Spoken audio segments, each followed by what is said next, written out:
It is official. The Denver Nuggets are going to the NBA Finals for the first time in franchise history.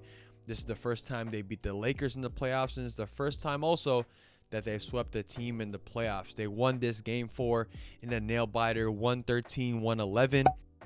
And honestly, I thought the Lakers were going to run away with this.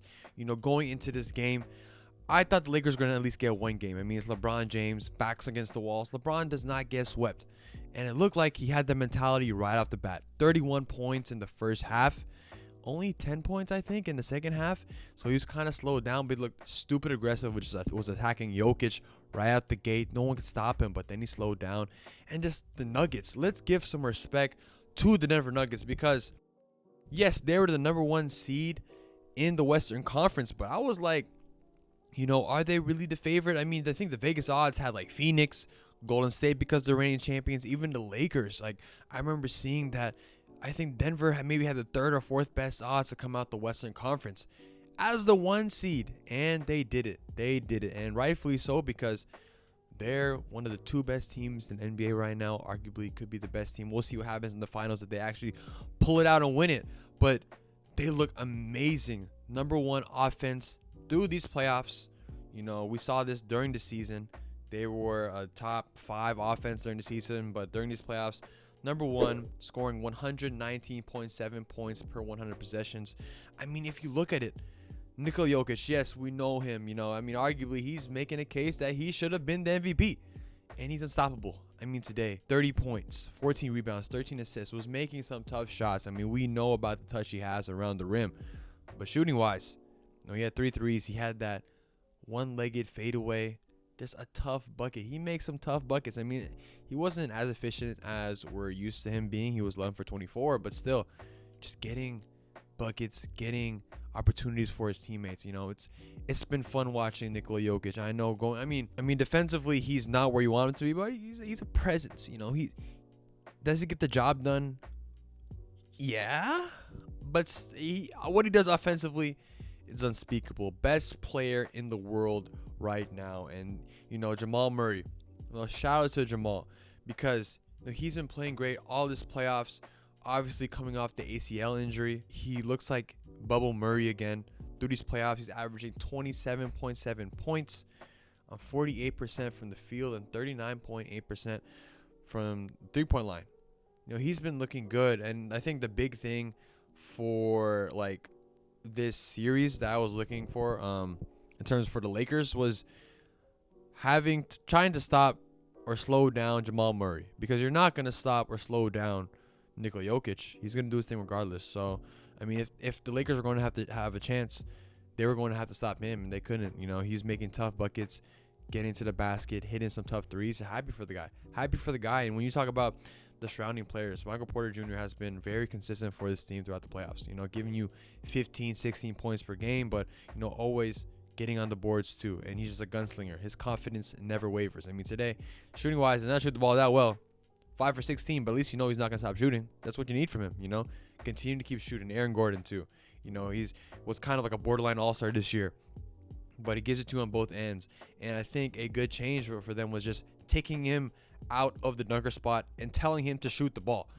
He was getting some open looks, and he was knocking them down today. He was hit 3 threes today, and just him being able to be a screener for this team and just not being the dunker spot. JJ Redick was talking about it, but taking him out of the dunker spot because he just occupies space. He can be something else on the outside, whether that's, being able to hit a couple threes for you, but also just set some screens and, what he gives to you on the defensive end. And KCP, I wonder how he feels just beating his former team, because KCP has been consistent for this team. He's shooting at 41% from 3, averaging about 11 points, gives you defense, does little things. Kentavious Caldwell-Pope, shout out to you. You deserve this moment, man. I wonder how you feel inside right now after the Lakers, kick you to the curb. Is that too harsh? Did the Lakers really do that? Yeah, we'll say that. They kicked him to the curb. But Kentavious Caldwell-Pope, good for you. But yeah, I mean, the Nuggets really wanted to win this game. And if you look at their rotations, they went 7 deep, only played 7 players. But did they really? Because Jeff Green only played 10 minutes. And it was really just Bruce Brown playing 20 minutes as the 6th man. So they really wanted to end it right away to go to the finals. But yeah, this Denver Nuggets team looks really, really good on the offensive end. No one's stopping Nikola Jokic. But like, I don't want to even get ahead of myself because obviously that series is not done. But the likelihood of a team coming back 3-0 is 0%. But if we talk about Miami, I'll probably talk about this in the next video once Miami ends that series.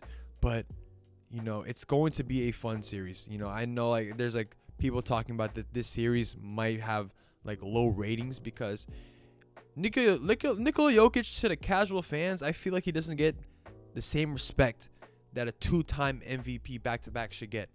Doesn't get the same love that Giannis gets. Doesn't get the same love as Joel Embiid, even though he's only won one MVP. Doesn't get the same love as other guys, even though he's the best player in the world. He's underrated, to be honest, in my eyes. Even Jalen Rose said that, if I'm getting this right, correct me if I'm wrong, but he said he's finally a superstar. A 2-time MVP, Nikola Jokic, is finally a superstar. Come on, let's stop playing with ourselves. Nikola Jokic is that guy. He's him. He stuffs the stat sheet.